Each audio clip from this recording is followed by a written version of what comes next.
కోసమే వేచి ఉన్న రేయిలా వేయి కళ్ళతోటి ఎదురు చూడనా వానజల్లు కోసమే వేచి ఉన్న పైరులా గంపెడంత ఆశతోటి చూడనా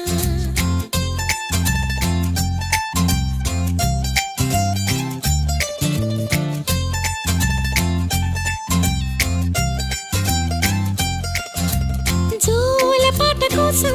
ఉయ్యాలలోన చంటి పాపలాగా కోడి కూత కోసం తెల్లారు జాము పల్లెటూరిలాగా ఆగనే లేనుగా చెప్పవా నేరుగా గుండెలో ఉన్న మాట